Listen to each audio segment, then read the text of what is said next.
नमस्कार विद्यार्थी मित्रांनो, MPSC टार्गेट चॅनलमध्ये तुमचं सर्वांचं खूप खूप स्वागत आहे। आज आपण बघत आहोत प्रकरण 17 आणीबाणी संबंधीच्या तरतुदी इमर्जन्सी प्रोव्हिजन्स इंडियन पॉलिटी मधील प्रकरण 17 बघत आहोत। आता असे पटापट संपून जाणार बघा प्रकरण। आतापर्यंत आपण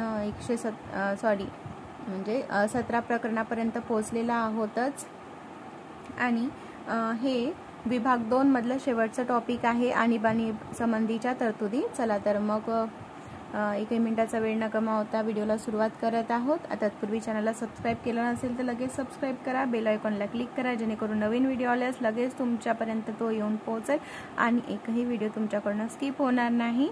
आणि व्हिडिओ शेवटपर्यंत नक्की बघा, कारण प्रत्येक टॉपिक आणि प्रत्येक कलम अनुच्छेद कलमलाच अनुच्छेद असं म्हटलं जातं, तर त्यांचं रिलेशन्स असतात, तर ते आपल्या त्याचं को रिलेशन्स आपल्याला माहिती पडावं किंवा ते कोणत्या टॉपिकमध्ये होतं असं वगैरे डोक्यातून स्किप होऊन जातं की अरे हे टॉपिक वाचलं होतं, तर नंतर मग ते हा जर टॉपिक आधी 16वं प्रकरण बघितलं, 17वं प्रकरण तुम्ही स्किप केलं तर तुम्हाला समोरचं काही कळणार नाही। त्यामुळे प्रत्येक प्रकरणाची त्यांच्यासोबत इंटरलिंक आहे, त्यामुळे प्रत्येक व्हिडिओ शेवटपर्यंत बघत चला।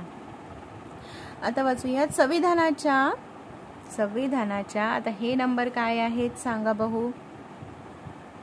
15, 16, 17, 18 बघा। संविधानाच्या 18व्या विभागातील अनुच्छेद 352 ते 360 मध्ये आणीबाणीच्या तरतुदी नमूद आहेत। या तरतुदी केंद्र सरकारला कोणत्याही संकटकालीन परिस्थितीचा प्रभावीपणे सामना करण्यासाठी अधिकार प्रदान करतात, तसेच सार्वभौमत्व, ऐक्य, अखंडता आणि सुरक्षा, तसेच लोकशाही राज्यव्यवस्था आणि संविधान यांचे संरक्षण करणे हा या तरतुदीचा संविधानात समावेश करण्यामागील उद्देश आहे। आणीबाणीच्या काळात केंद्र शासनाची भूमिका आणखी प्रबळ होते आणि राज्य पूर्णतः केंद्राच्या नियंत्रणाखाली येतात। या दरम्यान राज्यघटनेने कोणती औपचारिक दुरुस्ती न करता संघराज्य संरचनेचे एकात्मक संरचनेमध्ये रूपांतर होते। सामान्य काळातील संघराज्यीय स्वरूपाच्या राजकीय व्यवस्थेच्या आणीबाणीच्या काळात एकात्मक स्वरूपामध्ये परिवर्तन होणे हे भारतीय राज्यघटनेचे वैशिष्ट्य आहे। या संदर्भात डॉक्टर BR आंबेडकरांनी संविधान सभेत पुढील प्रमाणे निरीक्षण नोंदवले होते, ते बघूयात। अमेरिकेसह सर्व संघराज्यीय व्यवस्था पूर्णतः संघराज्यवादावर आधारित आहे। त्याचे स्वरूप आणि संरचना यांच्यामध्ये कोणत्याही परिस्थितीत बदल होत नाही।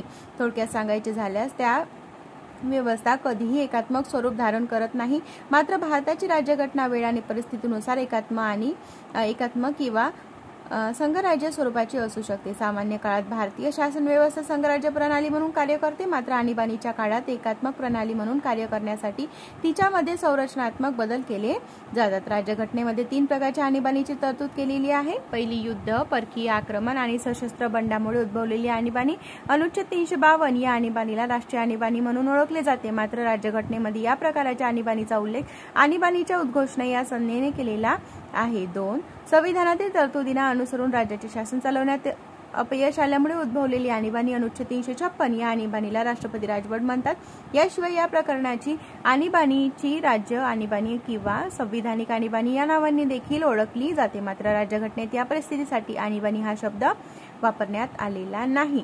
तिसरं बघूयात, भारताचे आर्थिक स्थैर्य आणि पत धोक्यात आल्याने उद्भवलेली आर्थिक आणीबाणी। अनुच्छेद 360 राष्ट्रीय आणीबाणी, नॅशनल इमर्जन्सी घोषणेचे कारणे, ग्राउंड्स ऑफ डिक्लेरेशन। अनुच्छेद 352 अन्वये भारताची किंवा भारताच्या राज्यक्षेत्राच्या कोणत्याही भागाची सुरक्षितता युद्ध, परकीय आक्रमण किंवा सशस्त्र बंडामुळे धोक्यात आली आहे याची खात्री झाल्यास राष्ट्रपती राष्ट्रीय आणीबाणीची उद्घोषणा करू शकतात। राष्ट्रपती आणीबाणीची उद्घोषणा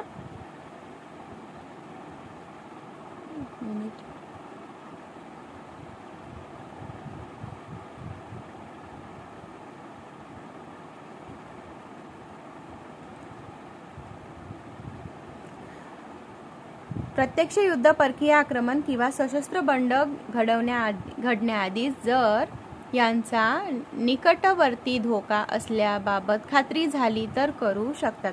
हे येथे लक्षात घेणे आवश्यक आहे। या तरतुदी अंतर्गत राष्ट्रपतीने आधीच कोणती उद्घोषणा जारी केली असेल किंवा नसेल, अशी उद्घोषणा अंमलात असेल तरी युद्ध, परकीय आक्रमण किंवा सशस्त्र बंड यांच्या निकटवर्ती धोका या कारणावरून निरनिराळ्या उद्घोषणा जारी करण्याचा अधिकार राष्ट्रपतीला देण्यात आलेला आहे। या तरतुदीचा समावेश 1975च्या 38व्या घटनादुरुस्ती कायद्याने करण्यात आला। युद्ध किंवा परकीय आक्रमणाच्या आधारावर उद्घोषित राष्ट्रीय आणीबाणी, बाह्य आणीबाणी म्हणून सशस्त्र बंडाच्या आधारावर उद्घोषित राष्ट्रीय आणीबाणी अंतर्गत आणीबाणी म्हणून ओळखली जाते. राष्ट्रीय आणीबाणीची उद्घोषणा देशाच्या संपूर्ण राज्यक्षेत्रासाठी किंवा राज्यक्षेत्रातील काही भागासाठी लागू होऊ शकते. सन 1976च्या 42व्या घटना दुरुस्ती कायद्यान्वये राष्ट्रपती राष्ट्रीय आणीबाणीची परिणामकता भारताच्या एका विशिष्ट भागापर्यंत मर्यादित ठेवू शकतात. मूळ संविधानामध्ये राष्ट्रीय आणीबाणीच्या उद्घोषणेसाठी तिसरे कारण म्हणून अंतर्गत अशांततेचा उल्लेख केलेला होता, परंतु शब्दप्रयोग व्यापक अर्थाचा मात्र संदिग्ध होता. त्यामुळे 1978च्या 44व्या घटना दुरुस्ती कायद्याने अंतर्गत अशांतता हा शब्दप्रयोग बदलून सशस्त्र बंड असा करण्यात आला. त्यामुळे इंदिरा गांधी यांच्या नेतृत्वाखाली काँग्रेस सरकारने 1975 मध्ये केल्याप्रमाणे अंतर्गत अशांततेच्या आधारावर राष्ट्रीय आणीबाणी जाहीर करणे आता शक्य नाही. मात्र मंत्रिमंडळाच्या लेखी शिफारस मिळाल्यानंतरच राष्ट्रपती राष्ट्रीय आणीबाणी जाहीर करू शकतात. म्हणजे आणीबाणी कॅबिनेटच्या केवळ पंतप्रधानाच्या सल्ल्याने नव्हे तर मंत्रिमंडळाच्या संमतीने जाहीर करता येते. सन 1975 मध्ये तत्कालीन इंदिरा गांधी यांनी त्यांच्या मंत्रिमंडळाचा सल्ला न घेता राष्ट्रपतीला आणीबाणी जाहीर करण्याचा सल्ला दिला होता. मंत्रिमंडळाला या घोषणेची माहिती आणीबाणी उद्घोषित झाल्यानंतर देण्यात आली होती. त्यानंतर 1978च्या 44व्या घटना दुरुस्ती कायद्याने पंतप्रधानाने स्वतःहून या संदर्भात निर्णय घेण्याची शक्यता दूर करण्यासाठी हा सुरक्षा उपाय लागू केला. सन 1975च्या 38व्या घटना दुरुस्ती कायद्याने राष्ट्रीय आणीबाणीच्या घोषणेला न्यायालयीन पुनरावलोकनापासून मुक्त केले. मात्र 1978च्या 44वी घटना दुरुस्ती कायद्याने ही तरतूद हटवण्यात आली. त्यानंतर मिन मिल्स खटल्यात 1980चा सर्वोच्च न्यायालयाने असे म्हटले की राष्ट्रीय आणीबाणीच्या घोषणेला दुर्भावनापूर्ण कारणास्तव किंवा ही घोषणा पूर्णपणे बाह्य आणि अप्रासंगिक तत्वावर आधारित होती किंवा अवास्तव किंवा विकृत आहे या कारणास्तव न्यायालयात आव्हाने दिले जाऊ शकते. संसदीय मान्यता आणि कालावधी पार्लमेंटरी अप्रुव्हल अँड ड्युरेशन संसदेच्या दोन्ही सभागृहांनी आणीबाणीची उद्घोषणा जारी केल्यापासून 1 महिन्याच्या आत मंजूर करणे आवश्यक असते. मूळ तरतुदीमध्ये संसदेने मंजुरी देण्याचा कालावधी 2 महिन्याचा असतो, परंतु 1978च्या 44व्या घटना दुरुस्तीने तो कमी करण्यात आला. मात्र लोकसभा बरखास्त होत असताना आणीबाणीची उद्घोषणा जारी करण्यात आली असेल किंवा आणीबाणीच्या उद्घोषणेला मंजुरी न देता एका महिन्याच्या कालावधीच्या आत लोकसभा बरखास्त झाली तर पुनर्गठित लोकसभेच्या पहिल्या बैठकीपासून 30 दिवसापर्यंत उद्घोषणा अंमलात राहते. इम्पॉर्टंट आहे. दरम्यानच्या काळात राज्यसभेने उद्घोषणेला मान्यता देण्याचा ठराव पारित करणे आवश्यक असते. संसदेच्या दोन्ही सभागृहांनी मंजुरी दिल्यानंतर आणीबाणी 6 महिन्यासाठी अंमलात राहते. प्रत्येक 6 महिन्यांनी संसदेच्या मंजुरीने तिचा कालावधी अनिश्चित काळासाठी वाढवता येतो. संसदेच्या वारंवार मान्यतेची ही तरतूद 1978च्या 44व्या दुरुस्ती कायद्याने समाविष्ट करण्यात आली. या सुधारणेपूर्वी संसदेने मंजुरीचा ठराव पारित केल्यानंतर आणीबाणी कार्यकारी मंत्रिमंडळाची मर्जी असेल तोपर्यंत अंमलात राहू शकत असे. मात्र आणीबाणी अंमलात राहावी यासाठी केलेल्या ठरावाला मंजुरी न देता 6 महिन्याच्या कालावधीच्या आत लोकसभा बरखास्त झाली तर पुनर्गठित लोकसभेच्या पहिल्या बैठकीपासून 30 दिवसापर्यंत उद्घोषणा अंमलात राहते. दरम्यानच्या काळात राज्यसभेने उद्घोषणेला मान्यता देण्याचा ठराव पारित करणे आवश्यक असते. आता बघूयात आणीबाणीच्या उद्घोषणेला किंवा विद्यमान उद्घोषणा अंमलात राहावी यासाठी केलेल्या प्रत्येक ठरावाला मान्यता देताना संसदेच्या कोणत्याही सभागृहाने विशेष बहुमताने म्हणजे त्या सभागृहाच्या एकूण सदस्य संख्येच्या बहुमताने आणि त्या सभागृहातील उपस्थित आणि मतदान करणाऱ्या संसदेच्या सदस्याच्या 2/3 बहुमताने मंजूर करणे आवश्यक आहे. विशेष बहुमतासंबंधीची ही तरतूद 1978च्या 44व्या दुरुस्ती कायद्याद्वारे करण्यात आली होती. त्यापूर्वी असा ठराव संसदेच्या सध्या बहुमताने मंजूर केला जाऊ शकत असे. उद्घोषणेचे प्रत्याहरण. आता बघूयात. रिव्होकेशन ऑफ प्रोक्लेमेशन. राष्ट्रपती कोणत्याही वेळी उत्तरवर्ती नंतरच्या घोषणेद्वारे आणीबाणीची उद्घोषणा रद्द करू शकतात. अशा उत्तरवर्ती घोषणेसाठी संसदेच्या मंजुरीची आवश्यकता नसते. त्याचबरोबर लोकसभेने आणीबाणी अंमलात ठेवण्यास नामंजुरी देणारा ठराव संमत केला असल्यास राष्ट्रपतीने आणीबाणीची उद्घोषणा रद्द करणे आवश्यक असते. ही तरतूद देखील 1978च्या 44वी घटना दुरुस्ती कायद्याद्वारे समाविष्ट करण्यात आली. या घटना दुरुस्तीपूर्वी राष्ट्रपती स्वबळावर उद्घोषणा रद्द करू शकत असतात आणि लोकसभेचे यावर कोणतेही नियंत्रण नव्हते. सन 1978च्या 44वी घटना दुरुस्ती कायद्याने 44वी घटना दुरुस्ती बघा कधीची आहे? 1978ची आहे. कायद्याने उद्घोषणा रद्द करण्याबाबत आणखी एक तरतूद केलेली आहे. या तरतुदीनुसार लोकसभेच्या एकूण सदस्यापैकी 1.0 सदस्यांनी लोकसभेच्या अध्यक्षाकडे किंवा सभागृहाचे अधिवेशन सुरू नसल्यास राष्ट्रपतींना लेखी सूचना दाखल केल्यास उद्घोषणा रद्द करण्याच्या ठरावावर विचारविमर्श करण्याच्या हेतूने 14 दिवसाच्या आत सभागृहाची विशेष बैठक घेण्यात येते. आणीबाणी अंमलात राहावी याबाबतचा नामंजुरीचा ठराव हा पुढील 2 बाबींच्या दृष्टीने आणीबाणी अंमलात राहावी यासाठी मान्यता देणाऱ्या ठरावापेक्षा भिन्न ठरतो. पहिला, नामंजुरीचा ठराव फक्त लोकसभेने मंजूर करणे आवश्यक असते, तर मान्यता देणारा ठराव संसदेच्या दोन्ही सभागृहांनी मंजूर करणे आवश्यक असते. दुसरं, नामंजुरीचा ठराव फक्त साध्या बहुमताने स्वीकारला जातो, तर मान्यता देणारा ठराव विशेष बहुमताने स्वीकारला जातो. आता बघूयात राष्ट्रीय आणीबाणीचे परिणाम काय होते बघा. Effects of a national emergency. आणीबाणीच्या घोषणेचे राजकीय व्यवस्थेवर तीव्र आणि व्यापक परिणाम होतात. या परिणामांचे 3 प्रकारामध्ये वर्गीकरण करता येईल. पहिला आहे केंद्र राज्य संबंधावर होणारा परिणाम, दुसरा लोकसभा आणि राज्य विधानसभेच्या कामकाजावर होणारा परिणाम आणि तिसरा मूलभूत हक्कावर होणारा परिणाम. केंद्र राज्य संबंधावर परिणाम. आणीबाणीची उद्घोषणा चालू असताना केंद्र राज्य संबंधाच्या सामान्य रचनेत मूलभूत बदल होतात. याचा अभ्यास कार्यकारी, विधान आणि आर्थिक अशा 3 आयामांना विचारात घेऊन करता येईल. पहिला आहे कार्यकारी संबंध. राष्ट्रीय आणीबाणीच्या काळात केंद्राची कार्यकारी अधिकाराची व्याप्ती विस्तारते. केंद्र शासन कोणत्याही राज्याला त्याच्या कार्यकारी अधिकाराचा वापर कोणत्या पद्धतीने करावायचा आहे याविषयी निर्देश देऊ शकते. सामान्य काळात केंद्र राज्याला काही विशिष्ट बाबींवरच कार्यकारी निर्देश देऊ शकते. मात्र राष्ट्रीय आणीबाणी अंमलात असताना कोणत्याही विषयावर राज्याला कार्यकारी निर्देश देण्याचा अधिकार केंद्राला दिलेला आहे. त्यामुळे राज्य सरकारचे निलंबन होत नसले तरी ते पूर्णपणे केंद्राच्या नियंत्रणाखाली येतात. आता दुसरा आहे वैधानिक संबंध. राष्ट्रीय आणीबाणीच्या काळात राज्य सूचीमध्ये नमूद केलेल्या कोणत्याही विषयावर कायदे करण्याचा अधिकार संसदेला प्राप्त होतो. राज्य विधिमंडळाचे वैधानिक अधिकार निलंबित केलेले नसले तरी ते संसदेच्या अधिग्रहित अधिकाराच्या अधीन होतात. अशा प्रकारे केंद्र आणि राज्यामधील वैधानिक अधिकाराचे सामान्य विभाजन खंडित होते, परंतु राज्यांची विधिमंडळे बरखास्त होत नाही. थोडक्यात राज्यघटना संघराज्याऐवजी एकात्मक स्वरूप धारण करते. राष्ट्रीय आणीबाणीच्या काळात राज्य सूचीतील विषयावर संसदेने केलेले कायदे आणीबाणी रद्द झाल्यानंतर 6 महिन्यांनी निष्क्रिय होतात.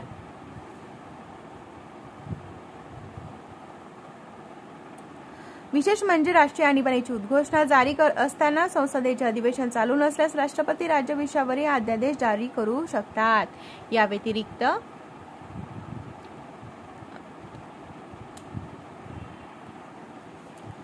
व्यतिरिक्त राष्ट्रीय आणीबाणीच्या उद्घोषणेनंतर संसद तिच्या विस्तारित अधिकार क्षेत्रासाठी केले कायदे अंमलात आणण्यासाठी केंद्र शासन किंवा केंद्र शासनाचे अधिकारी आणि प्राधिकरणांना केंद्र सूचीबाहेरील विषयाच्या संदर्भात अधिकार आणि कर्तव्ये नेमून देऊ शकते. सन 1976च्या 42व्या घटना दुरुस्ती कायद्याने वर नमूद केले राष्ट्रीय आणीबाणीच्या काळातील दोन्ही परिणाम कार्यकारी आणि वैधानिक केवळ आणीबाणी लागू असलेल्या राज्यालाच नाही तर इतर कोणत्याही राज्याला लागू होतात. आता बघूयात वित्तीय संबंध. राष्ट्रीय आणीबाणीची उद्घोषणा अंमलात असताना राष्ट्रपती केंद्र आणि राज्यामधील महसुलाच्या घटनात्मक वाटप पद्धतीबाबत बदल करू शकतात. म्हणजे राष्ट्रपती केंद्राकडून राज्यांना होणारे वित्त हस्तांतरण कमी किंवा रद्द करू शकतात. असे बदल हे ज्या आर्थिक वर्षात आणीबाणी रद्द होते त्या आर्थिक वर्षाच्या अखेरीपर्यंत अंमलात राहतात. राष्ट्रपतीचे या संदर्भातील प्रत्येक आदेश संसदेच्या दोन्ही सभागृहांमध्ये मांडणे आवश्यक असते.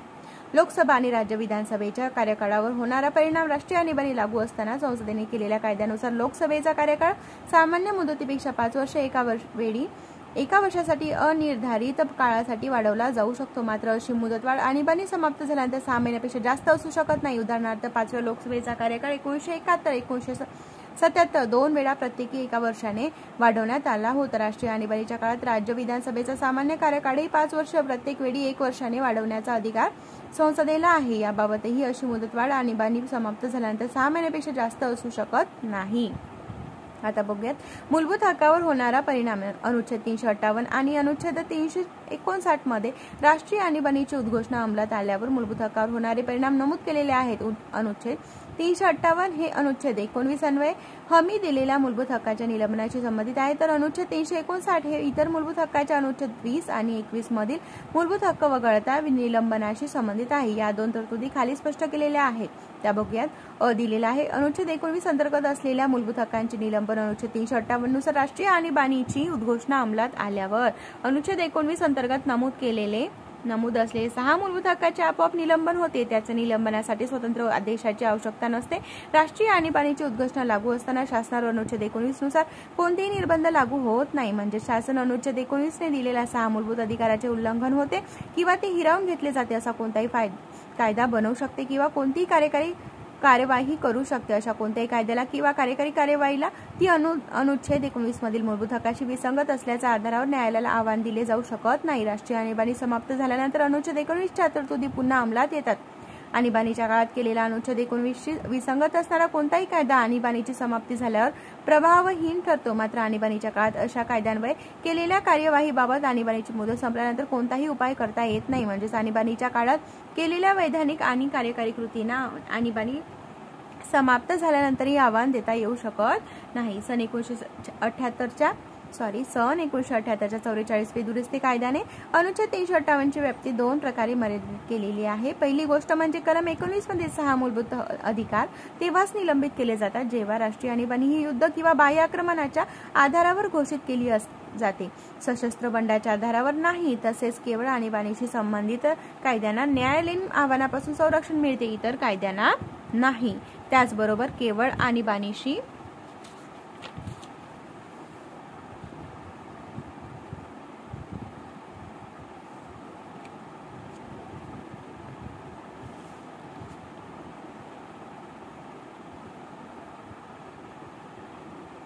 संबंधित कायद्याअंतर्गत करण्यात येणाऱ्या कार्यकारी कृतीला न्यायालयीन आव्हानापासून संरक्षण मिळते. इतर मूलभूत आता दुसरं बघूयात. इतर मूलभूत हक्कांचे निलंबन अनुच्छेद 359 अंतर्गत राष्ट्रीय आणीबाणीच्या काळात मूलभूत हक्काच्या अंमलबजावणीसाठी कोणत्याही न्यायालयात जाण्याचा अधिकार, निलंबित करण्याचा अधिकार राष्ट्रपतींना देण्यात आलेला आहे. म्हणजेच अनुच्छेद 359 अन्वये मूलभूत हक्काचे निलंबन होत नाही, तर केवळ त्यांच्या अंमलबजावणीबाबत स्थगिती अंमलात येते. हे हक्क आता काय वाचायचं याला सैद्धांतिकदृष्ट्या वाचता आलं का तुम्हाला? ते सैद्धांतिकदृष्ट्या कार्यरत असतात. एक एवढा जड शब्द आहे हा. आता नेमकं याचा मिनिंग मलाही नाही सांगता येणार. तुम्हाला माहिती असेल तर कमेंट करा. मात्र त्यांच्या अंमलबजावणीबाबत उपाययोजना करण्याचा हक्क निलंबित केला जातो. अंमलबजावणीचे निलंबन केवळ राष्ट्रपतीच्या आदेशात नमूद केलेल्या मूलभूत हक्काशी संबंधित आहे. तसेच हे निलंबन आणीबाणीच्या कालावधीसाठी किंवा राष्ट्रपतीच्या आदेशात नमूद केल्याप्रमाणे कमी कालावधीसाठी असू शकते. सदर निलंबन आदेश देशाच्या संपूर्ण राज्यक्षेत्रासाठी किंवा कोणत्याही भागाला लागू असू शकतो. याबाबतचे विधेयक संसदेच्या प्रत्येक सभागृहासमोर मंजुरीसाठी ठेवावे लागते. आता राष्ट्रपतीचा आदेश अंमलात असताना शासन कोणताही कायदा करू शकते किंवा मूलभूत हक्काचे उल्लंघन किंवा हिरावून घेणारी कोणतीही कार्यकारी कृती करू शकते. अशा कायद्याला किंवा कार्यकारी कृतीला निर्दिष्ट मूलभूत हक्काशी विसंगत असल्याच्या आधारावर न्यायालयात आव्हाने दिली जाऊ शकत नाहीत. राष्ट्रपतीच्या आदेशाचा अंमल समाप्त झाल्यावर असा कोणताही कायदा जो निर्दिष्ट मूलभूत अधिकाराशी विसंगत आहे तो प्रभावहीन ठरतो. मात्र अशा कायद्यान्वये केलेल्या कार्यवाहीबाबत आदेशाचा अंमल संपल्यानंतर कोणताही उपाय करता येत नाही. म्हणजेच राष्ट्रपतीचा आदेश अंमलात असताना केलेल्या वैधानिक आणि कार्यकारी कृतींना आणीबाणी समाप्त झाल्यानंतरही आव्हान देता येऊ शकत नाही. सन 1978च्या 44व्या दुरुस्ती कायद्याने अनुच्छेद 359 ची व्याप्ती 2 प्रकारे मर्यादित केलेली आहे. एक म्हणजे राष्ट्रपती अनुच्छेद 20 आणि 21 ने प्रदान केलेल्या मूलभूत हक्काच्या अंमलबजावणीसाठी न्यायालयात जाण्याचा अधिकार निलंबित करू शकत नाही. दुसऱ्या शब्दात सांगायचे झाल्यास गुन्ह्याच्या दोषसिद्धीबाबत संरक्षणाचा हक्क अनुच्छेद 20 आणि जीविताचा आणि वैयक्तिक स्वातंत्र्याचा हक्क अनुच्छेद 21 आणीबाणीच्या काळातही उपभोगता येऊ शकतात. दुसरे म्हणजे केवळ आणीबाणीशी संबंधित कायद्यांना न्यायालयीन आव्हानापासून संरक्षण मिळते, इतर कायद्यांना नाही. तसेच केवळ आणीबाणीशी संबंधित कायद्याअंतर्गत करण्यात येणाऱ्या कार्यकारी कृतीला न्यायालयीन आव्हानापासून संरक्षण मिळते. आता बघूयात अनुच्छेद 358 आणि 359 मधील तफावत. Distinction between articles 358 and 359. अनुच्छेद 358 आणि 359 मधील तफावत खालील प्रमाणे नमूद करण्यात आलेली आहे. त्याचे 7 आहे पॉइंट्स, ते बघूयात. पहिला आहे अनुच्छेद 358 मधील तरतुदी केवळ अनुच्छेद 19 अंतर्गत मूलभूत हक्कांसंबंधी आहे, तर अनुच्छेद 359 त्या सर्व मूलभूत अधिकारासाठी लागू आहे ज्यांची अंमलबजावणी राष्ट्रपतीच्या आदेशाने स्थगित केली गेली आहे. दुसरा आहे आणीबाणीची उद्घोषणा झाल्यावर अनुच्छेद 358 मधील तरतुदीनुसार अनुच्छेद 19 अंतर्गत असलेले मूलभूत हक्क आपोआप निलंबित होतात. दुसरीकडे अनुच्छेद 369 नुसार कोणत्याही मूलभूत हक्काचे आपोआप निलंबन होत नाही. या अनुच्छेदातील तरतुदीनुसार विवक्षित मूलभूत हक्काची अंमलबजावणी निलंबन करण्याचा अधिकार केवळ राष्ट्रपतींना देण्यात आला आहे. तिसरं, अनुच्छेद 358 मधील तरतुदी केवळ बाह्य आणीबाणीच्या बाबतीत आहेत, म्हणजे युद्ध किंवा परकीय आक्रमणाच्या कारणास्तव घोषित आणीबाणीबाबत. मात्र अनुच्छेद 359 मधील तरतुदी बाह्य आणीबाणी आणि अंतर्गत आणीबाणीच्या बाबतीत, म्हणजे सशस्त्र बंडखोरीच्या कारणास्तव घोषित आणीबाणीबाबत देखील आहे. चौथा पॉइंट आहे अनुच्छेद 358 नुसार अनुच्छेद 19 अंतर्गत मूलभूत हक्क आणीबाणीच्या संपूर्ण कालावधीसाठी निलंबित होतात, तर अनुच्छेद 359 नुसार राष्ट्रपती विवक्षित मूलभूत हक्काची अंमलबजावणी विशिष्ट कालावधीसाठी आणीबाणीचा संपूर्ण कालावधी किंवा त्यापेक्षा कमी कालावधी निलंबित करू शकतात. आता पाचवा पॉइंट बघा. अनुच्छेद 358 मधील तरतुदी देशाच्या संपूर्ण राज्यक्षेत्राला लागू असतात, तर अनुच्छेद 359 मधील तरतुदी देशाच्या संपूर्ण राज्यक्षेत्राला किंवा राज्यक्षेत्रातील काही भागाला लागू असतात. आता सहावं बघूयात. अनुच्छेद 358 मधील तरतुदीनुसार अनुच्छेद 19 पूर्णतः निलंबन केले जाते, मात्र अनुच्छेद 359 मधील तरतुदीमध्ये अनुच्छेद 20 आणि 21च्या अंमलबजावणीच्या निलंबनाचा समावेश नाही. सातवं, अनुच्छेद 358 शासनाला अनुच्छेद 19 अन्वये मूलभूत अधिकारांशी विसंगत कोणताही कायदा बनवण्यास किंवा कोणतीही कार्यकारी कार्यवाही करण्यास सक्षम करते, तर अनुच्छेद 359 शासनाला त्या मूलभूत अधिकारांशी विसंगत कोणताही कायदा बनवण्यास किंवा कोणतीही कार्यकारी कारवाई करण्यास सक्षम करते, ज्याची अंमलबजावणी राष्ट्रपतीच्या आदेशाने स्थगित केली गेलेली आहे. या तफावती व्यतिरिक्त अनुच्छेद 358 आणि अनुच्छेद 359 मध्ये काही समानता देखील आहे. दोन्ही अनुच्छेदामधील तरतुदी केवळ आणीबाणीशी संबंधित असलेल्या कायद्यांना न्यायालयात आव्हानाविरोधी विमुक्ती प्रदान करतात, तसेच अशा कायद्यांतर्गत केलेल्या कार्यकारी कृतीलाही न्यायालयात आव्हानाविरोधी संरक्षण दिले जाते. आतापर्यंत केलेल्या उद्घोषणा. डिक्लेरेशन मेड सो फार या प्रकरणाची आणीबाणी आजतागायत 3 वेळा 1962, 1971, 1975 मध्ये घोषित करण्यात आलेली आहे. राष्ट्रीय आणीबाणीची पहिली उद्घोषणा ऑक्टोबर 1962 मध्ये NEFA पूर्वोत्तर सरहद प्रदेश, वर्तमान अरुणाचल प्रदेश मध्ये चीनी आक्रमणामुळे जारी करण्यात होती. ही उद्घोषणा जानेवारी 1968 पर्यंत अंमलात राहिल्याने 1965 मध्ये पाकिस्तान विरुद्ध झालेल्या युद्धाच्या वेळी नव्याने घोषणेची गरज लागली नाही. डिसेंबर 1971 मध्ये पाकिस्तानने केलेल्या हल्ल्याच्या पार्श्वभूमीवर दुसऱ्या राष्ट्रीय आणीबाणीची उद्घोषणा करण्यात आली होती. ही आणीबाणी लागू असतानाच जून 1975 मध्ये राष्ट्रीय आणीबाणीची तिसरी उद्घोषणा करण्यात आली. मार्च 1977 मध्ये या दोन्ही उद्घोषणा रद्द करण्यात आल्या. पहिल्या दोन उद्घोषणा 1962, 1971 परकीय आक्रमणाच्या आधारावर केल्या गेल्या, तर तिसरी उद्घोषणा 1975 अंतर्गत अशांततेच्या आधारावर करण्यात आली. म्हणजेच काही व्यक्ती पोलीस आणि सशस्त्र दलांना त्यांचे कर्तव्य पार पाडण्याविरुद्ध आणि त्यांच्या सामान्य कामकाजाविरुद्ध चिथावणी देत असतील तर सन 1975 मध्ये जाहीर केलेली आणीबाणी अंतर्गत आणीबाणी सर्वात वादग्रस्त ठरली होती. आणीबाणीच्या अधिकाराच्या गैरवापरावर मोठ्या प्रमाणावर टीका झाली. आणीबाणीनंतर 1977 मध्ये झालेल्या लोकसभेच्या निवडणुकीत इंदिरा गांधीच्या नेतृत्वाखालील काँग्रेस पक्षाचा पराभव झाला आणि जनता पक्ष सत्तेवर आला. या सरकारने 1975 मध्ये आणीबाणीच्या उद्घोषणेमधील परिस्थितीची चौकशी करण्यासाठी शहा आयोग नेमला. आयोगाने आपल्या अहवालात आणीबाणीच्या उद्घोषणेचे समर्थन केले नाही. त्यामुळे आणीबाणीच्या तरतुदीच्या गैरवापरापासून सुरक्षा उपायांची तरतूद करण्यासाठी 1978 मध्ये 44वी दुरुस्ती कायदा लागू करण्यात आला. आता बघूयात राष्ट्रपती राजवट. President's rule president's rule. उद्घोषणेची कारणे. Ground of imposition. अनुच्छेद 355 नुसार प्रत्येक राज्याचे बाह्य आक्रमण आणि अंतर्गत अशांततेपासून संरक्षण करणे आणि प्रत्येक राज्य सरकारचे कामकाज राज्यघटनेच्या तरतुदीनुसार सुरू असल्याची खात्री करणे हे केंद्राचे कर्तव्य आहे. हेच कर्तव्य पार पाडताना राज्यामध्ये घटनात्मक यंत्रणा अपयशी ठरल्यास अनुच्छेद 356 नुसार केंद्र सरकार राज्याचा शासन कारभार स्वतःच्या ताब्यात घेते. ही तरतूद राष्ट्रपती राजवट म्हणून प्रसिद्ध आहे. विचारला जातो प्रश्न. या प्रकारच्या आणीबाणीला राज्य आणीबाणी किंवा संविधानिक आणीबाणी असे देखील म्हणतात. अनुच्छेद 356 अंतर्गत आता कोणत्या कलमा अंतर्गत राष्ट्रपती राजवट लागू होते बघा. 356 PYQ आहे. अनुच्छेद 356 अंतर्गत राष्ट्रपती राजवट 2 कारणांच्या आधारावर घोषित केली जाऊ शकते. अनुच्छेद 356 मध्येच नमूद केलेल्या तरतुदीनुसार आणि अनुच्छेद 365 नुसार. बघूयात. पहिली आहे अनुच्छेद 356 नुसार राज्याचे शासन संविधानातील तरतुदींना अनुसरून चालवण्याचे शक्य नाही अशी परिस्थिती उद्भवल्यास संबंधित राज्यामध्ये राष्ट्रपती राजवट लागू केली जाऊ शकते. विशेष म्हणजे ही उद्घोषणा राष्ट्रपती राज्याच्या राज्यपालांच्या अहवालानुसार किंवा अहवालाशिवाय देखील जारी करू शकतात. दुसरा आहे एखादे राज्य केंद्राच्या कोणत्याही निर्देशनाचे पालन करण्यात किंवा त्याची अंमलबजावणी करण्यात अयशस्वी ठरल्यास राज्यघटनेतील तरतुदीनुसार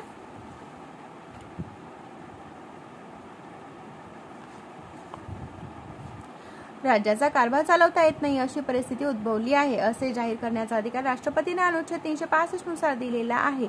संसदीय मान्यता आणि कालावधी. Parliamentary approval and durations. राष्ट्रपती राजवट लागू करणाऱ्या उद्घोषणेला संसदेच्या दोन्ही सभागृहांनी उद्घोषणा केलेल्या तारखेपासून 2 महिन्याच्या आत मंजूर करणे आवश्यक आहे. मात्र लोकसभा बरखास्त होत असताना राष्ट्रपती राजवटीची उद्घोषणा जारी करण्यात आली असेल किंवा या उद्घोषणेला मंजुरी न देता 2 महिन्याच्या कालावधीच्या आत लोकसभा बरखास्त झाली तर पुनर्गठित लोकसभेच्या पहिल्या बैठकीपासून 30 दिवसापर्यंत उद्घोषणा अंमलात राहते.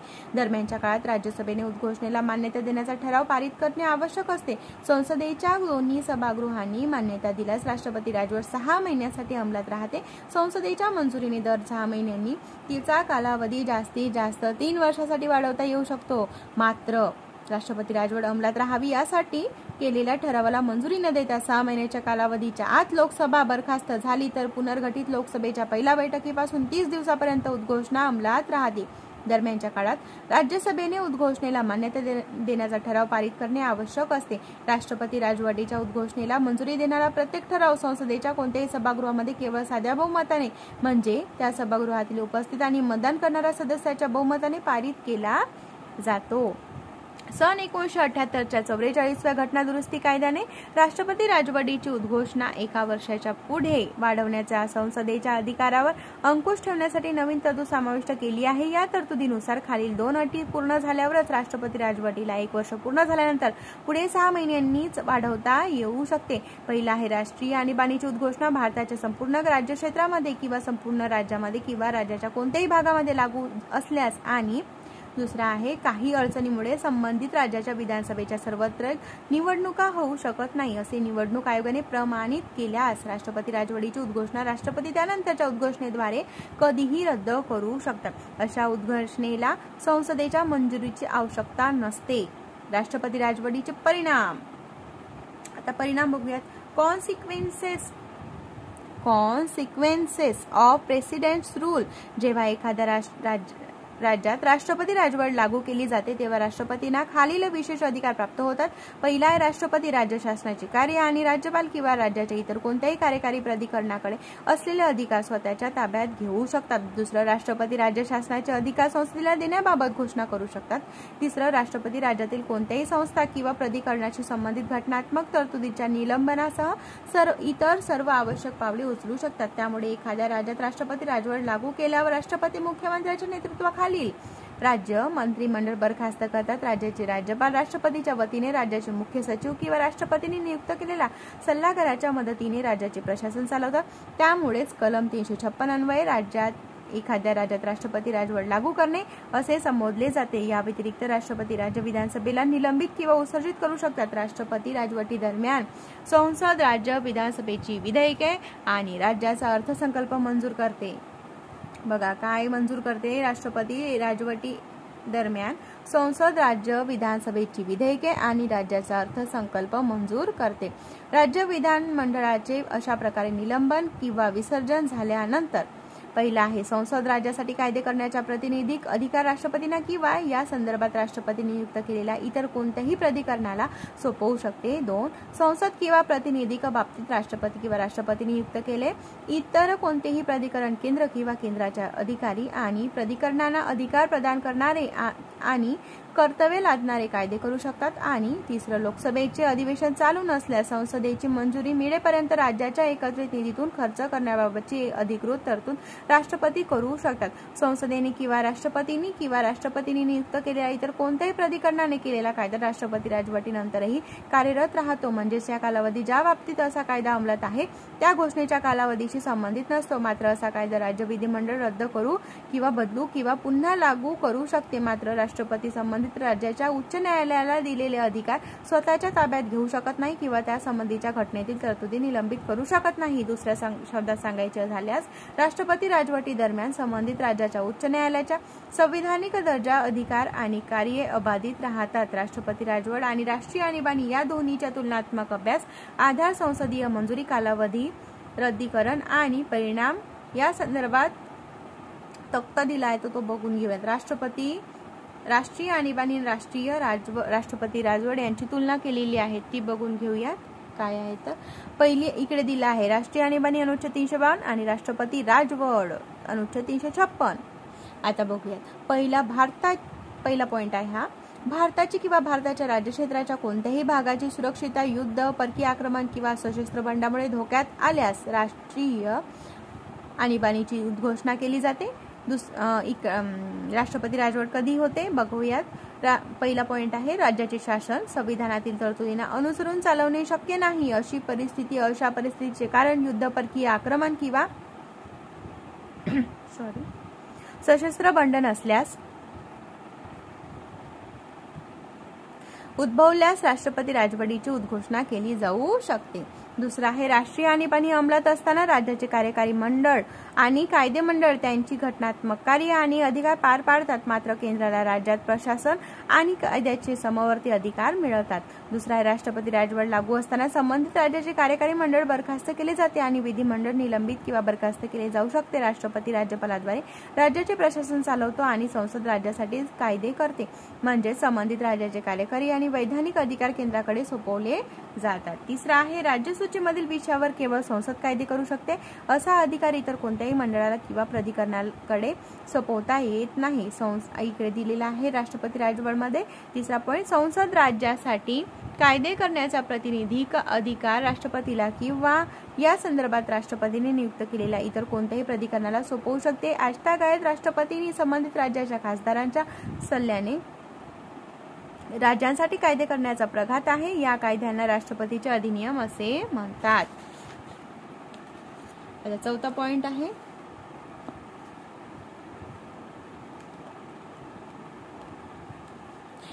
राष्ट्रीय आणीबाणीच्या अधिकतम कालावधीची कोणतीही तरतूद घटनेत दिली नाही. मात्र संसदेच्या मंजुरीने दर 6 महिन्यांनी आणीबाणीचा कालावधी वाढवला जाऊ शकतो. इकडे चौथा पॉइंट आहे, राष्ट्रपती राजवटीचा अधिकतम कालावधी 3 वर्षाचा असू शकतो. त्यानंतर ती संपुष्टात आली पाहिजे आणि राज्यातील सामान्य घटनात्मक यंत्रणा पूर्ववत होणे आवश्यक असते. पाचवा पॉइंट आहे, केंद्र आणि सर्व घटक राज्याच्या संबंधामध्ये बदल होतो. आणि इकडे आहे, केंद्र आणि राष्ट्रपती राजवट लागू असणारे राज्य यांच्या संबंधामध्ये बदल होतो. 6वा पॉइंट आहे, या आणीबाणीच्या उद्घोषणेसंबंधी किंवा ती अंमलात राहणे चालू राहावे यासाठी मांडलेला प्रत्येक ठराव विशेष बहुमताने पारित केला जातो. 6वा पॉइंट आहे, या आणीबाणीच्या उद्घोषणेसंबंधी किंवा ती अंमलात राहणे चालू राहावे यासाठी मांडलेला प्रत्येक ठराव साध्या बहुमताने पारित केला जातो. 7वा आहे, त्यामुळे नागरिकाच्या मूलभूत अधिकारावर परिणाम होतो. इकडे 7वा पॉइंट आहे, नागरिकाच्या मूलभूत हक्कावर कोणताही परिणाम होत नाही. 8वा पॉइंट आहे, या आणीबाणीच्या उद्घोषणा रद्द करण्यासाठी लोकसभा ठराव पारित करू शकते. आणि इकडे 8वा पॉइंट आहे, आणीबाणीच्या उद्घोषणा रद्द करण्याबाबत कोणतीही विशिष्ट तरतूद दिलेली नाहीये. ही उद्घोषणा राष्ट्रपती रद्द करतात. आता बघूयात अनुच्छेद 356 चा काय प्रयोग होता तर यूज ऑफ आर्टिकल 356. सन 1950 पासून 125 पेक्षा जास्त वेळा राष्ट्रपती राजवट लागू करण्यात आलेली आहे. त्याचबरोबर अनेक प्रसंगी राजकीय किंवा वैयक्तिक कारणांसाठी स्वेच्छेनुसार राष्ट्रपती राजवट लागू करण्यात आलेली आहे. त्यामुळे अनुच्छेद 356 हे संविधानातील सर्वात वादग्रस्त आणि सर्वाधिक टीका झालेल्या तरतुदीपैकी एक मानले जाते. सन 1951 मध्ये राष्ट्रपती राजवट सर्वप्रथम पंजाबमध्ये लागू करण्यात आली. आजतागायत जवळपास सर्वच राज्यांमध्ये 1, 2दा किंवा अनेक वेळा राष्ट्रपती राजवट लागू करण्यात आलेली आहे. अंतर्गत आणि आणीबाणीनंतर 1977 मध्ये लोकसभेच्या सार्वत्रिक निवडणुका झाल्या, तेव्हा सत्ताधारी काँग्रेस पक्षाचा पराभव झाला आणि जनता पक्ष सत्तेवर आला. मोरारजी देसाई यांच्या नेतृत्वाखाली नव्या सरकारने 9 राज्यांमध्ये जेथे काँग्रेस पक्ष सत्तेत होता त्या राज्यातील विधानसभा यापुढे मतदाराच्या इच्छेचे प्रतिनिधित्व करत नाही या कारणावरून राष्ट्रपती राजवट लागू केली. सन 1980 मध्ये काँग्रेस पक्ष पुन्हा सत्तेत आला आणि काँग्रेस सरकारने याच कारणावरून 9 राज्यांमध्ये राष्ट्रपती राजवट लागू केली. बघा किती 9. कोणते कोणते? उत्तर प्रदेश, बिहार, राजस्थान, मध्य प्रदेश, पंजाब, ओडिशा, गुजरात, महाराष्ट्र आणि तमिळनाडू होते. हे 9 राज्य होते. बघा सन 1992 मध्ये काँग्रेस पक्षाने भाजप सहित 3 राज्यांमध्ये मध्य प्रदेश, हिमाचल प्रदेश आणि राजस्थान केंद्राने धार्मिक संघटनावर घातलेल्या बंदीची ते प्रामाणिकपणे अंमलबजावणी करत नाही या कारणाखाली राष्ट्रपती राजवट लागू केली. ऐतिहासिक बोमई खटला 1994.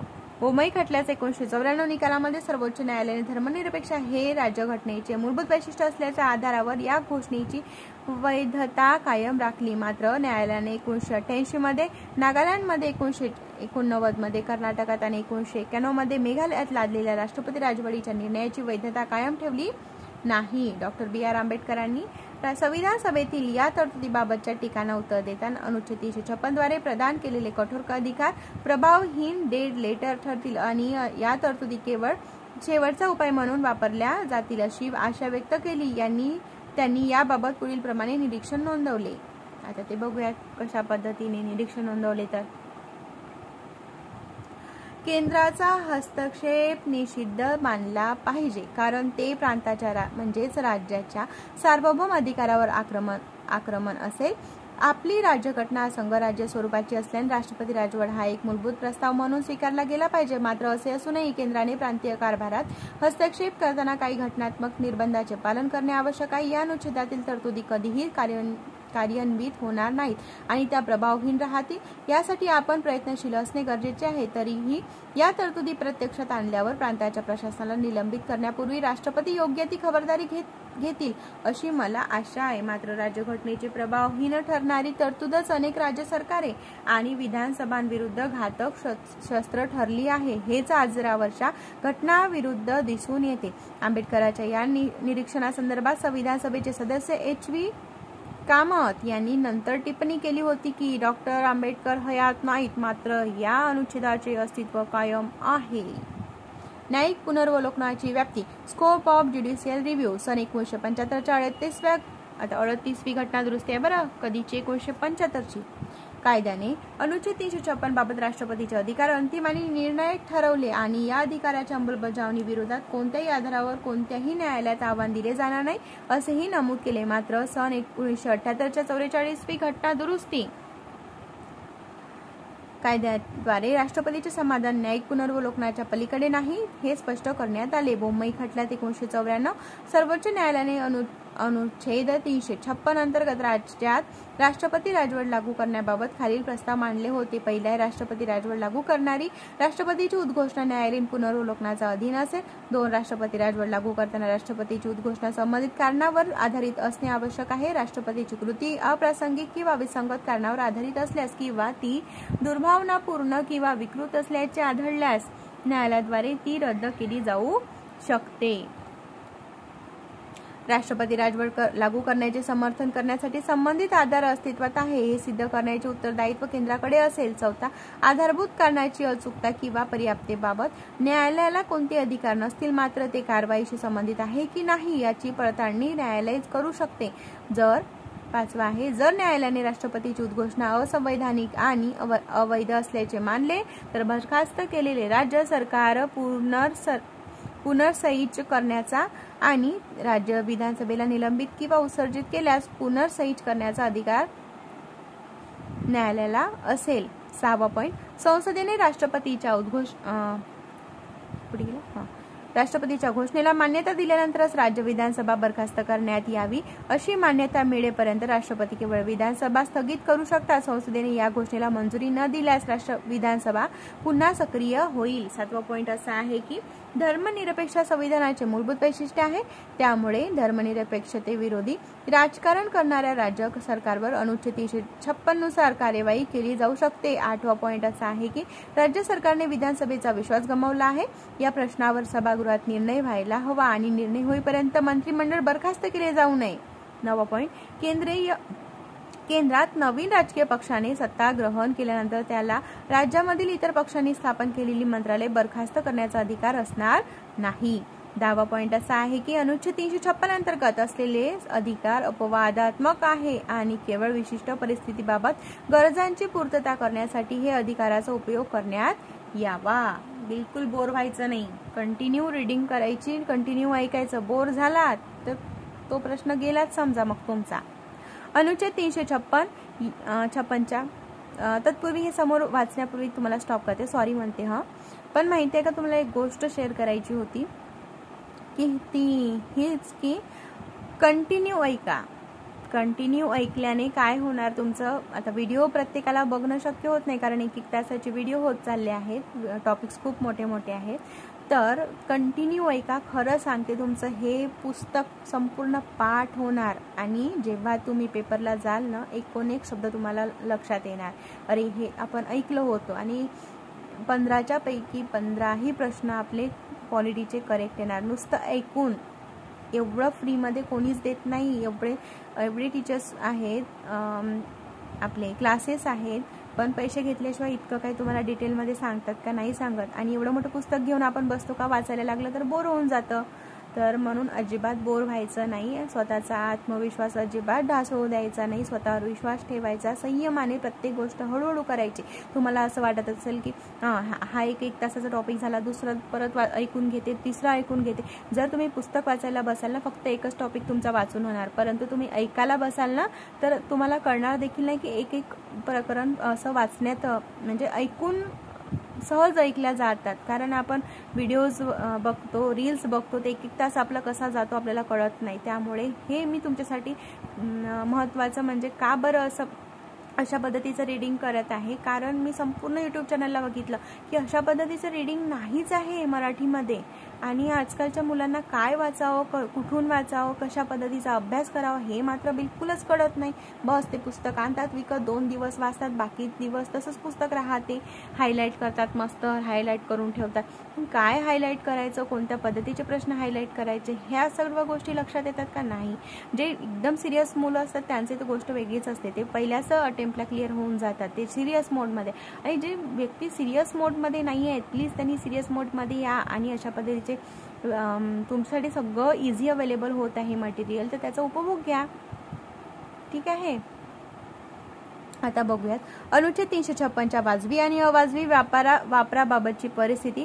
Cases of proper and improper use. Bommai प्रकरणात 1994 निर्णय देताना सर्वोच्च न्यायालयाने केंद्र राज्य संबंधावरील सहकारी या आयोगाच्या अहवालावर आधारित 1988 अनुच्छेद 356 अंतर्गत अधिकार वापरणे योग्य किंवा अयोग्य असू शकते अशा परिस्थितीची यादी तयार केली आहे.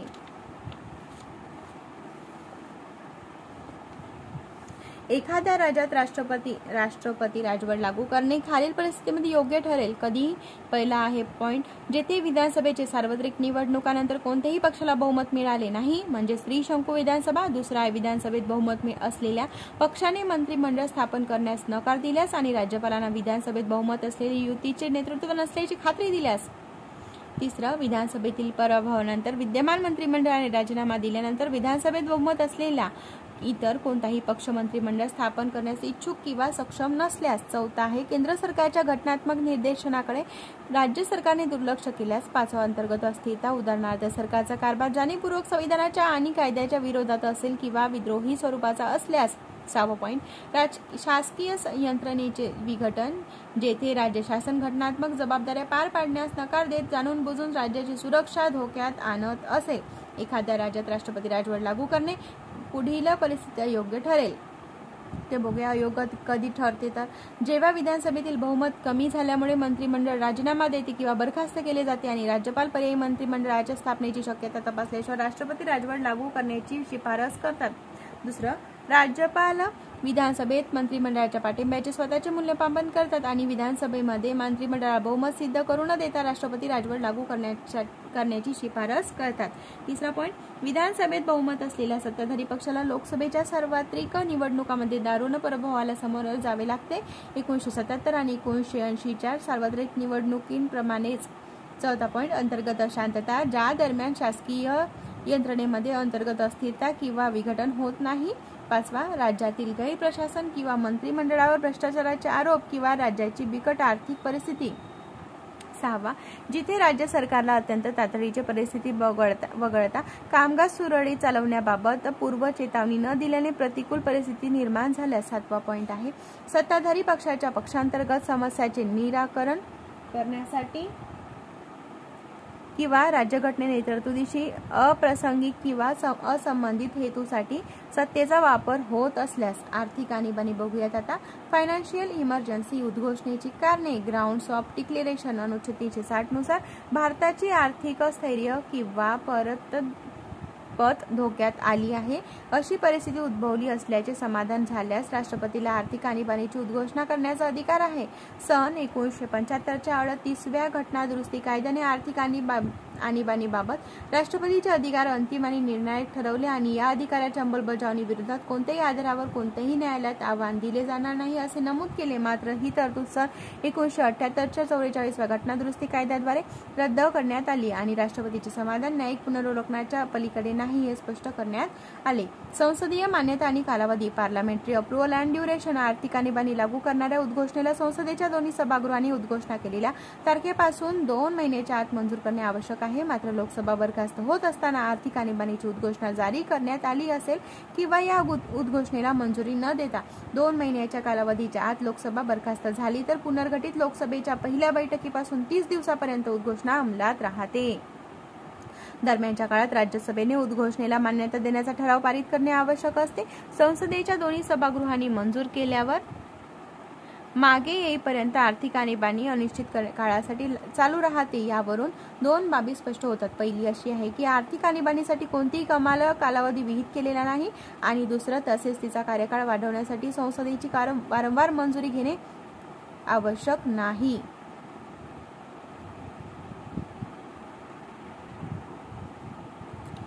आर्थिक आणीबाणीच्या उद्घोषणेला मंजुरी देणारा प्रत्येक ठराव संसदेच्या कोणत्याही सभागृहामध्ये केवळ साध्या बहुमताने म्हणजेच त्या सभागृहातील उपस्थित आणि मतदान करणाऱ्या सदस्याच्या बहुमताने पारित केला जातो. PYQ आहे हा.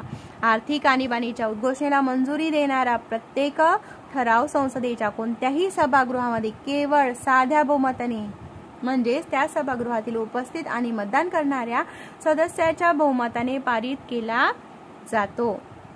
आर्थिक आणीबाणीची उद्घोषणा राष्ट्रपती राज्यानंतर उद्घोषणेद्वारे कधीही रद्द करू शकतात. याबाबत संसदेच्या मंजुरीची आवश्यकता नसते. आर्थिक आणीबाणीचा परिणाम. Effects of financial emergency.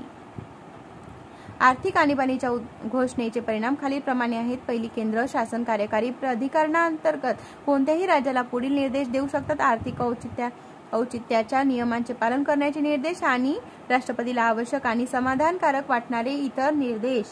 दुसरा पॉइंट आहे, अशा कोणत्याही निर्देशामध्ये राजकीय शासकीय सेवेत असणाऱ्या सर्व किंवा कोणत्याही वर्गाच्या व्यक्तींचे वेतन आणि भत्ते कमी करण्यासाठी आवश्यक असलेली तरतूद आणि सर्व धनविधेयके किंवा इतर वित्तीय विधेयके राज्याच्या विधिमंडळाने मंजूर केल्यानंतर राष्ट्रपतीच्या विचारासाठी राखीव ठेवण्याची तरतूद यांचा समावेश असू शकतो.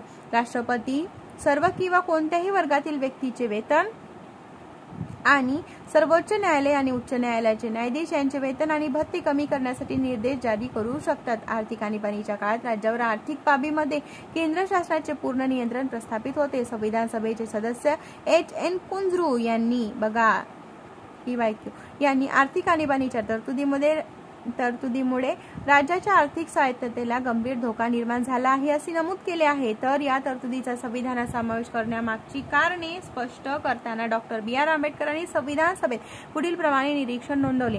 हा अनुच्छेद कमी अधिक प्रमाणात अमेरिकेच्या राष्ट्रीय पुनर्प्राप्ती अधिनियमामधील 1933 प्रारूपावर आधारित आहे. सन या 1933च्या महामंदीचा परिणाम होऊन अमेरिकी जनतेला आर्थिक आणि वित्तीय समस्यांना सामोरे जावे लागले. या अधिनियमाने अशा दोन अडचणी दूर करण्यासाठी तरतुदी करण्याचा अधिकार राष्ट्रपतींना दिला होता. सन 1991 मध्ये देशावर आर्थिक संकट आले होते. मात्र असे असूनही देशामध्ये आजतागायत कोणतीही आर्थिक आणीबाणी घोषित करण्यात आलेली नाही. आणीबाणीच्या तरतुदीवरील टीका, criticism of the emergency provision. संविधान सभेच्या काही सदस्यांनी खालील कारणावरून घटनेतील आणीबाणीच्या तरतुदीच्या समावेशावर टीका केली होती. ती बघूयात. एम.व्ही. पायली बघा. एम.व्ही. पायली, इंडियाज कॉन्स्टिट्यूशन्स एस्चन यांनी टीका केली होती. आता बघा, ते विचारतात प्रश्न, टीका कोणी केली होती, कोण काय म्हटले होते. राज्यघटनेचे संघ राज्य स्वरूप नष्ट होईल आणि केंद्र शासन अधिक प्रबळ होईल. शासनाचे अधिकार केंद्र आणि घटक राज्यांचे संपूर्णपणे केंद्रीय कार्यकारी मंडळाकडे एकवटले जातील. राष्ट्रपती हुकुमशहा होतील. राज्याची आर्थिक स्वायत्तता संपुष्टात येईल. 5वा आहे, मूलभूत हक्क अर्थहीन होतील आणि परिणामी संविधानाच्या लोकशाही पाया नष्ट होईल. एच.व्ही. कामत यांनी पुढील प्रमाणे निरीक्षण केले. या एकाच प्रकरणाद्वारे आपण निरंकुश राज्याच्या दंडुकशाहीचा तसेच गेल्या काही दशकामध्ये आपण ज्या आदर्शांना आणि तत्वांना प्रमाण मानले आहे त्यांचा पूर्णपणे विरोध करणाऱ्या राज्याचा पाया रचत आहो की काय अशी भीती मला वाटत आहे. एक असे राज्य जिथे लाखो निरपराध स्त्री पुरुषाचे हक्क आणि स्वातंत्र्य सतत धोक्यात येईल. असे राज्य जिथे शांतता असेल तर ती कबरीची शांतता आणि वाळवंटातील पोकळी असेल. जगातील लोकशाही देशाच्या कोणत्याही राज्यघटने समांतर नसलेल्या या अधिकारांचा वापर राष्ट्रपती करतील तेव्हा तो लाजीरवाणा आणि दुःखांचा दिवस असेल. आता के.टी. शाह काय म्हणतात, या तरतुदीचे वर्णन प्रतिक्रिया आणि प्रतिगामी अध्याय असे केले. त्यांच्या मते या प्रकरणातील तरतुदीमध्ये अंतर्निहित असणारे विचारांचे दोन वेगळे प्रवाह वर करणे लक्षात येऊ शकत नाही. केंद्राला घटक राज्यविरोधात विशेष अधिकार देणे आणि सरकारला लोकांविरुद्ध कृती करण्याचे सक्षम करणे. टी.टी. कृष्णमाचारी PYQ आहे. यांनी या तरतुदीमध्ये राष्ट्रपती आणि कार्यकारी मंडळ एक प्रकारची घटनात्मक हुकुमशाही चालवतील अशी भीती व्यक्त केली होती. H.N. कुंझरो यांनी आपत्कालीन आर्थिक तरतुदीमुळे राज्याच्या आर्थिक स्वायत्ततेला गंभीर धोका निर्माण झाला आहे असे मत मांडले. अशा टीका करणाऱ्या सदस्याबरोबर संविधान सभेतील इतर काही सदस्यांनी आणीबाणीच्या तरतुदीमध्ये समर्थन देखील केले. सर अल्लादी कृष्णस्वामी अय्यर यांनी या तरतुदींना संविधानाचा श्वास अशी उपमा दिली. तर या तरतुदी सेफ्टी व्हॉल्व म्हणून काम करतील आणि त्याद्वारे संविधानाच्या देखभालीसाठी मदत करतील असे मत महावीर त्यागी यांनी व्यक्त केले. संविधान सभेत आणीबाणीच्या तरतुदीचा बचाव करताना डॉक्टर बी.आर. आंबेडकरांनी त्यांचा गैरवापर होण्याची शक्यता मान्य केली. ते म्हणतात, या अनुच्छेदांचा राजकीय हेतूसाठी गैरवापर केला जाऊ शकतो हे मी पूर्णपणे नाकारत नाही. बघा, कोण काय म्हटलं होतं हे प्रश्न विचारतात, त्यामुळे हे परत एकदा ऐकून घ्या तुम्ही. तक्ता बघूयात आता. आणीबाणीच्या तरतुदीशी निगडीत अनुच्छेद 1 दृष्टिक्षेपामध्ये 352 ते 360 कलम आतापर्यंत आपण शिकलो आहोत. आता बघूया 352चा आशय काय आहे. आणीबाणीची उद्घोषणा. 353चा आणीबाणीच्या उद्घोषणेचा परिणाम. 354 आणीबाणीची उद्घोषणा अंमलात असताना महसुलाच्या वाटपी संबंधात तरतुदी लागू असतील. 355 परकीय आक्रमण आणि अंतर्गत अशांतता यापासून राज्याचे संरक्षण करणे हे केंद्र शासनाचे कर्तव्य. 356 राज्यातील संवैधानिक यंत्रणा अपयशी ठरल्यास प्रशासनाच्या तरतुदी. 357 अनुच्छेद 356 अन्वये प्रस्तुत केलेल्या उद्घोषणेनुसार वैधानिक अधिकाराचा वापर. 358 आणीबाणीच्या काळात अनुच्छेद 19 मधील तरतुदीच्या अंमलबजावणीवर तात्पुरती स्थगिती आणणे. 359 आणीबाणीच्या काळात विभाग 3 मध्ये नमूद असणाऱ्या हक्कांची अंमलबजावणी तात्पुरती स्थगिती आणणे. 359A या विभागातील तरतुदी पंजाब राज्यात लागू करणे रद्दबातल. 360 आर्थिक आणीबाणी संबंधीच्या तरतुदी. अशा पद्धतीने विभाग 2 इथे पूर्ण झालेला आहे. व्हिडिओ आवडल्यास व्हिडिओला नक्की लाईक करा आणि जिद्दीने अभ्यास करा. जिद्द असेल तरच स्वप्न सत्यात उतरतं. त्यामुळे जिद्द ठेवली तरच प्रत्येक गोष्ट सत्य होते. आता मी एक स्टोरी सांगते छोटीशी. आता त्या स्टोरीचा आशय असा आहे, आशय पण सांगणार त्या स्टोरीचा. एक गडचिरोली जिल्ह्यातील एक मुलगी आहे. ती फक्त कोणत्या वर्गाला होती माहिती आहे का? 10व्या वर्गाला होती. तर तिचे असे विचार आहे की दुसऱ्यांच्या भरोशावर जगण्यापेक्षा आपण स्वतःच्या जिद्दीने, स्वतःच्या तळमळीने प्रयत्न करायला हवेत, असं तिचं म्हणणं होतं. म्हणजे त्याचा आशय असा की 10वीत होती, तिने ट्युशन्स नाही लावली, तिने क्लासेस नाही लावले, स्वतःच्या जिद्दीवर तिने अभ्यास केला आणि एका शिक्षकांच्या मदतीने तिने सावित्रीबाई फुले ही नावाची शिष्यवृत्ती देखील तिने प्राप्त केली.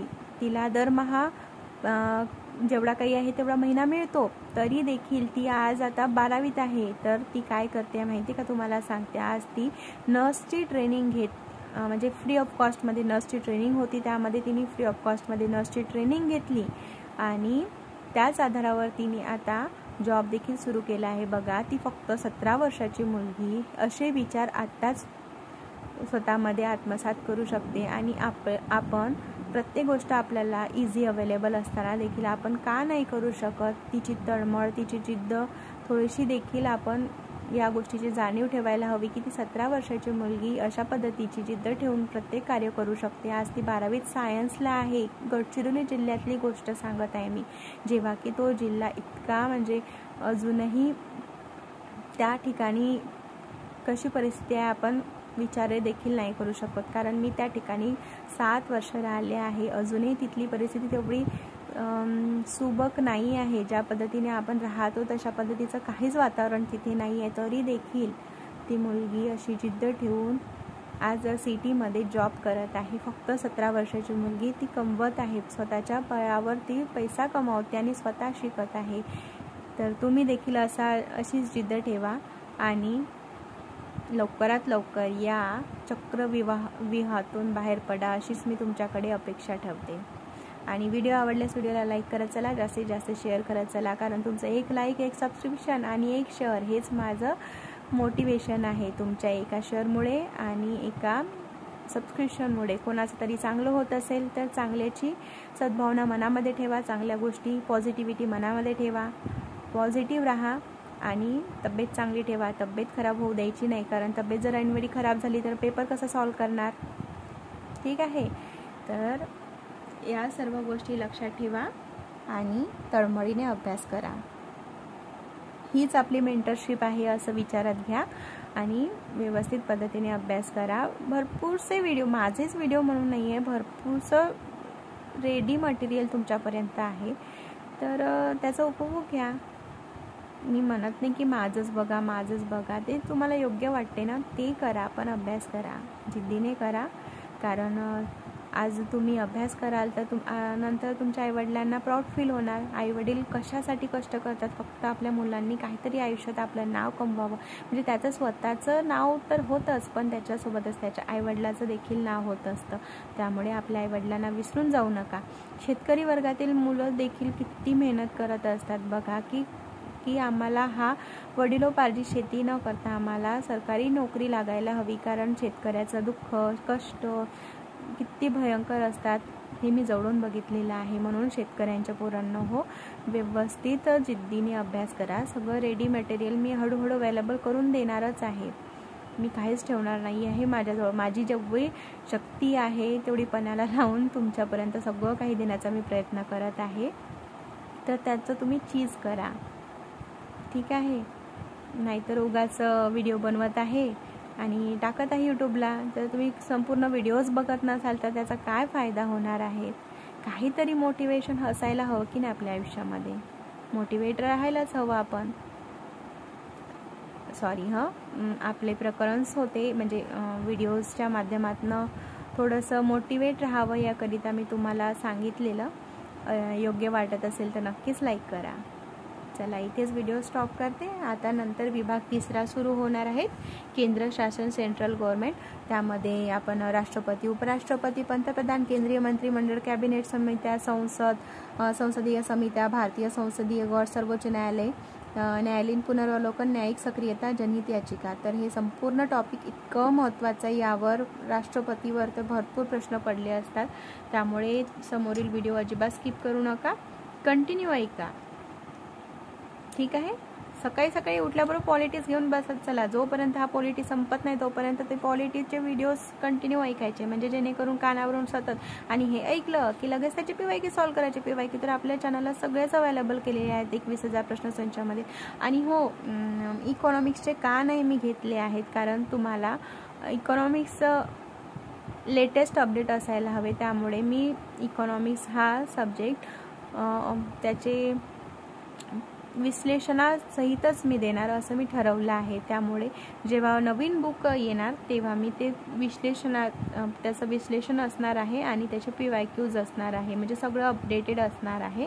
त्यामुळे मी ते स्टॉप केले आहे सध्या. आपण सध्या हे टॉपिक सर्व संपूर्ण पॉलिटी कंप्लीट करून घेऊया, त्यानंतर मग PYQ स्टार्ट करूया.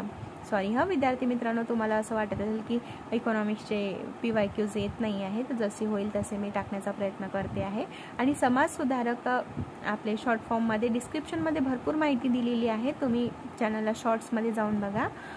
समाजसुधारक जे इम्पॉर्टन्स आहेत, महत्त्वाचे आहेत, त्या सगळ्यांच्या डिटेल्स मी दिलेल्या आहेत. आणि वाचा बघ, तिथे जाऊन तुम्ही फक्त व्हिडिओ बघू नका, चित्र बघा, पण त्याच्या खाली डिस्क्रिप्शन आहे ते क्लिक करा. ते डिस्क्रिप्शनमध्ये जाऊन वाचा, त्याच्यामध्ये पूर्ण डिटेल्स दिलेले आहेत.